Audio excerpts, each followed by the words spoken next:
Hello students, आज की video है पीएच वैल्यू पर। पीएच के बारे में आप जानते हैं कि जो पी है वो जर्मन वर्ड है। इसमें पी का मतलब है पोटेंज, हिंदी में बोलते हैं पुशांस, और पोटेंज का मतलब होता है पावर। इसमें 0 से लेकर 14 तक के नंबर का एक स्केल आता है, जिसके बीच में है नंबर 7।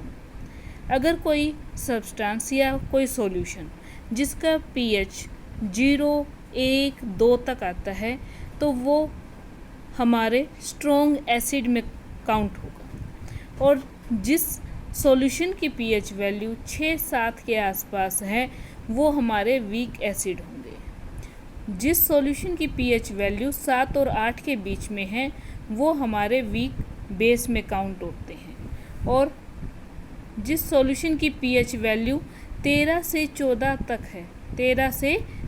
तक है वो हमारे स्ट्रॉन्ग बेस में काउंट होते हैं, और जिसकी पीएच वैल्यू 7 आती है वो हमारे न्यूट्रल होते हैं।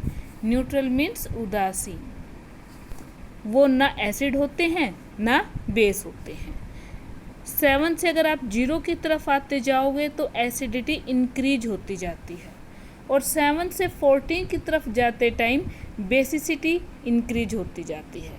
और जब ये दोनों 7 को यानी कि 7 को अप्रोच करते हैं तो दोनों ही यानी चाहे एसिडिटी हो या बेसिसिटी हो वो हमारी वीक होती जाएगी, और 7 पर आते ही हमारा सॉल्यूशन न्यूट्रल होगा, ना वो एसिड होगा और ना ही बेस होगा। जैसे कुछ हम यहाँ पर सॉल्यूशन लेते हैं। सॉल्यूशन में जैसे हमारा जठरस बोलते हैं, ये हमारे स्टोमक में एसिड होता है, और आपको पता है कि वो होता है हमारा HCl हाइड्रोक्लोरिक एसिड। इसकी पीएच वैल्यू 1.2 होती है। हाइड्रोक्लोरिक एसिड का फॉर्मूला होता है HCl। Lemon juice pH value 2.2। Pure water जो हम पीने में यूज करते हैं वो हमारा 7 यानी न्यूट्रल होता है, ना वो एसिड होता ना बेस होता। अगर एसिड है या बेस है तो वो पीने लायक नहीं है। और जो हमारा ब्लड है, ह्यूमन ब्लड, इसकी पीएच वैल्यू 7.4 है, मीन्स यह वीक बेस में काउंट होता है। और जो सलाइवा है, मुंह की लार है, वो एसिड में आता है। अब एक वर्ड आता है इसमें कि पीएच वैल्यू की वैल्यू क्या है, मीन्स इसका हमारे डे टू डे लाइफ में क्या यूज है। तो इसमें जैसे यहाँ पर ही मैंने एक वर्ड लिया था कि हमारे सलाइवा, हमारे मुंह के अंदर जो लार होती है उसकी पीएच वैल्यू जो है वो 5.4 के या 5.6 के आसपास होती है। लेकिन अगर वो ज़्यादा डिक्रीज हो जाए तो हमारे दांत खट्टे हो जाते हैं। हम हार नहीं जाते लेकिन दांत खट्टे हो जाते हैं। तो इसका सॉल्यूशन क्या है? Neutralisation reaction. न्यूट्रलाइजेशन मीन्स उदासीनीकरण अभिक्रिया। अगर मुंह में एसिड है तो बेस आप मुंह के अंदर लो, जैसे नीम की दातुन करो, या फिर जो पेस्ट जिसमें नीम की प्रॉपर्टीज हो वो हमें करनी चाहिए। इससे एसिड और बेस की रिएक्शन होके वो न्यूट्रलाइजेशन हो जाता है। अगर मुंह के जो में सलाइवा है उसकी वैल्यू ज़्यादा एसिडिक होती रहे, हमारे दांत लंबे टाइम तक खट्टे होते रहे, इसका मतलब है कि हमारे दांत गिरने के कगार पर, पायरिया बीमारी हो जाती है। अब यहाँ पर बताया था कि हमारे स्टोमक में एसिड होता है हाइड्रोक्लोरिक एसिड HCl, ये डाइल्यूट एसिड होता है। लेकिन अगर हम पानी कम पिए या लंबे टाइम तक भूखे रहे, फास्ट वगैरह करें, तो ये हमारे पेट में अल्सर भी बना सकता है या फिर एसिडिटी की प्रॉब्लम हो जाती है। उसके लिए हम क्या लेते हैं? हम लेते हैं इनो, और इनो का जो मेन कंपोनेंट होता है वो होता है milk of magnesia, MgOH twice जिसका फॉर्मूला है। ये मिल्क ऑफ मैग्नीशिया यानी कि मैग्नीशियम हाइड्रोक्साइड, OH वर्ड जहाँ पर आ गया वो हमारा क्या होगा? बेस। तो एसिड और बेस आपस में एक दूसरे को न्यूट्रलाइज कर देते हैं।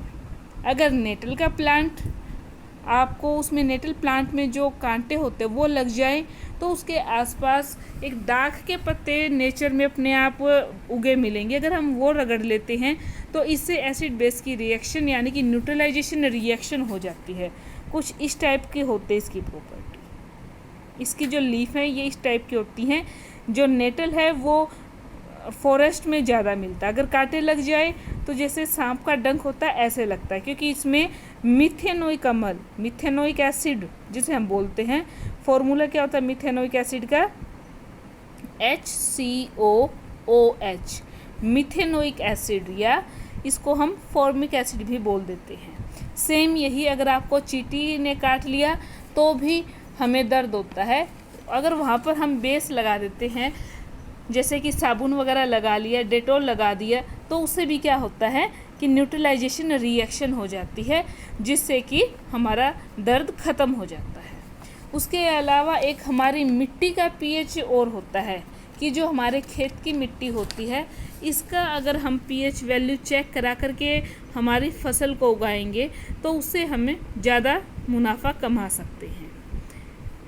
कुछ जैसे जो हमारी बॉडी है वो काम करती हैं जब उसका पीएच वैल्यू 7.0 से 7.8 पीएच तक हो। अब इसमें एक वर्ड आता है एसिड रेन।